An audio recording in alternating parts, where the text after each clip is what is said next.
it never seems like he has anything at stake. He's already gotten an extension. He's signed through 2025 or something. But if he were to have another losing season this year for some reason, what would happen to his reputation at that point, in your opinion?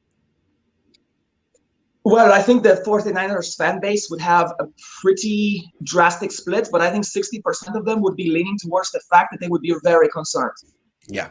Because even if we can blame it on injuries, there's a culture here, a physiologic culture that has been misestablished. So I have to say, you have to blame that on the coach.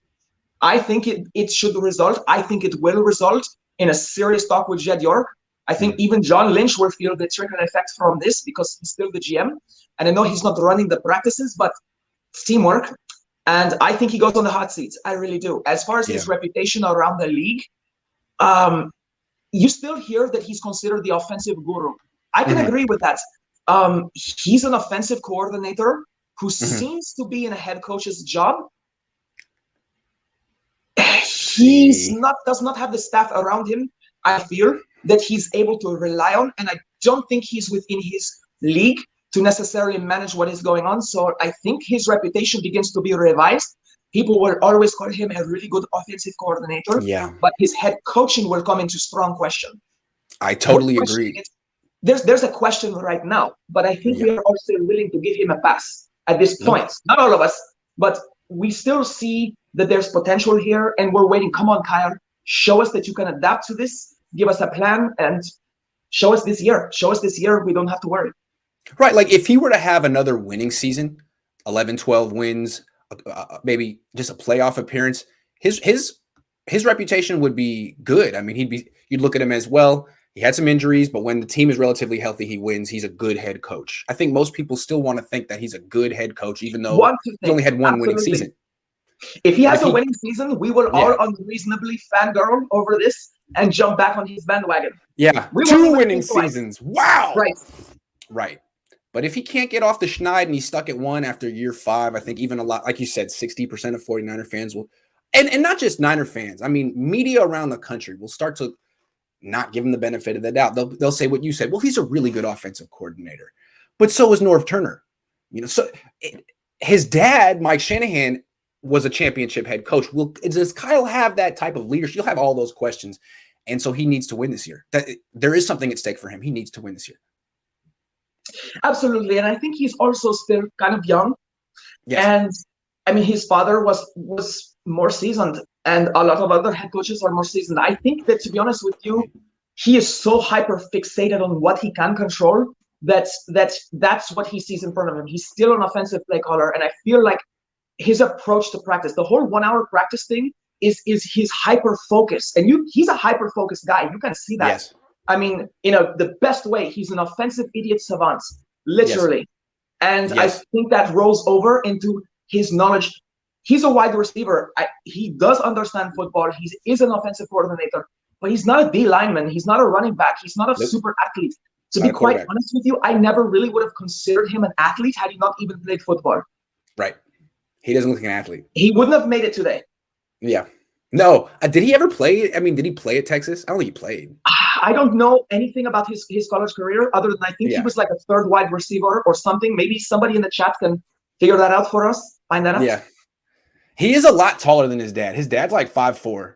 Red zone threat, ironically. Red zone threat. Yeah. I don't know where Kyle got the height, but yeah, I'm with you on that. He's got a very specific expertise. That's his thing. He's got a very specific expertise and he's really good at it. But and you call him an idiot savant. I think that's true.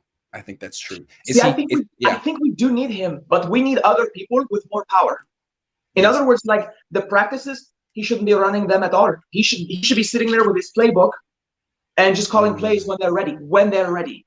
Yeah, he should hire a coach who's in charge of practice preparation and planning. Like Harbaugh. Yes. He should just have like an accountant, a secretary who does all the planning for him. Because today we're going to practice this much. These 1 hour practices, Harbaugh had like 6 water breaks in 3.5 hours. That's true. You have to hydrate. You have to take in nutrition while you work out. You don't just bang out 3 hours and not hydrate. Even in an hour, these guys should be hitting water like twice. I'll never forget. They used to do it all the time, and I'll never forget back when they had Isaac Sopoaga on the team. He was the biggest guy on the team. He would sneak Diet Coke sips. I'd see him do it. There was a little cooler for the coaches, and he would sneak in and get a sip of Diet Coke, and Jim Thompson would be like, "Dude, that's gonna kill you." So anyway, I thought that was funny. But I miss Tom Sula. I miss Tom. He was a funny position coach who I think pretty much staged a mutiny, and I'm surprised he still works in the league. He was also really humble. Actually, there's a style of coaching that he has that I think Kyle Shanahan could use. Do you remember the 49ers-Eagles game several years back?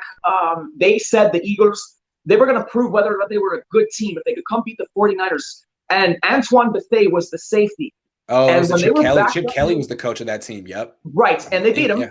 Yeah. And Antoine Bethea, when they had them backed up in their own, goal line, he yelled, "Run, run, run, run, run," because he figured out the audible. Yeah. And Jim Tom Sula was so fired, and they stuffed it. I mean, they crushed. He came in and filled the gap like you would not believe. And Jim Tom Sula went dead silent. And he let Antoine Bethea coach the D-line. Oh, nice. Because he was letting them know, watch for what he says. It's a run. And, of course, they will change that probably halftime.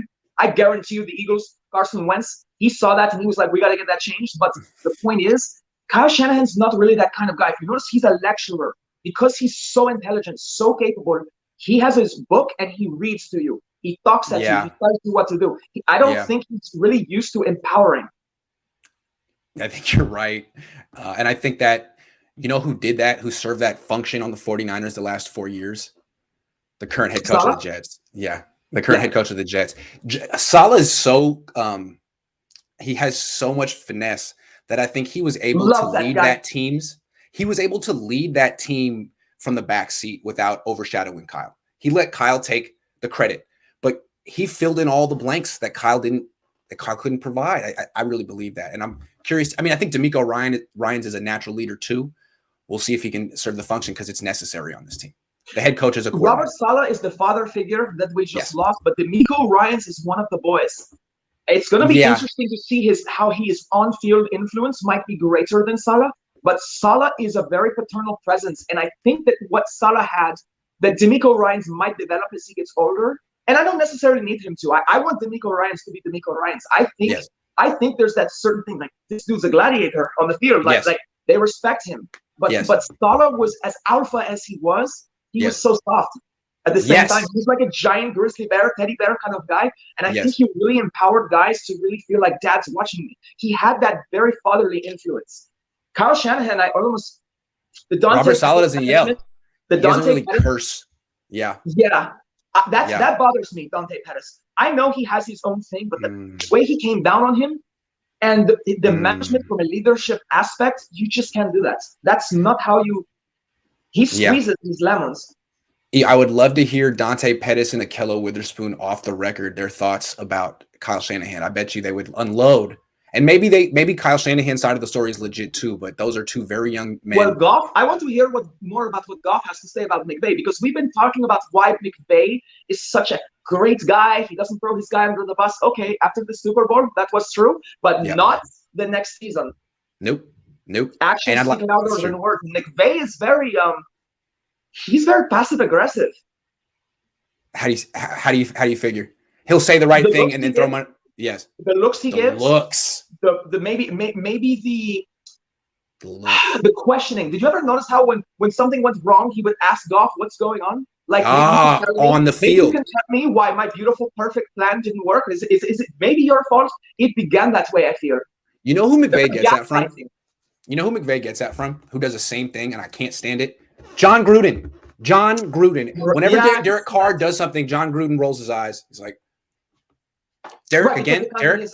Yeah. You're making me look bad, Derek. And I think he likes having Derek Carr on the team so he can be the scapegoat. He sticks with Derek Carr, but he constantly. I'm surprised that he kept Derek Carr. Yeah. Definitely. So anyway, Kyle, I don't know how we got onto John Gruden and Sean McVay, but yeah, I see what you're saying there. That's how. Passive aggressive. I see what you're saying there. I think DeMeco Ryans can fill in the gaps for Kyle Shanahan's personality, but can he fill in the gaps of Robert Saleh's game planning? That was kind of what made Robert Saleh special. He had the combination. of leadership and D'Amico Ryans will expertise. have to be as flexibly minded Yeah. because Yes. he's going to have the same style of playbook. He's going to have mostly the same players. It will be up to his finesse and whether or not he can adapt the same way. Okay. I think we will see more rushing because he's a linebacker. Yeah, I agree. I agree. Michael Miller has the research for us. He says Kyle Shanahan played in 2001, 11 games, 7 catches, 65 yards. 2002, 12 games, 7 catches, 62 yards. Hey, I take it back. He was the Dante Pettis of Texas. Only if he holds a record in punt returning, which never got used. So that's true. Dante Pettis had a much better college career than Kyle Shanahan. Sorry, Dante.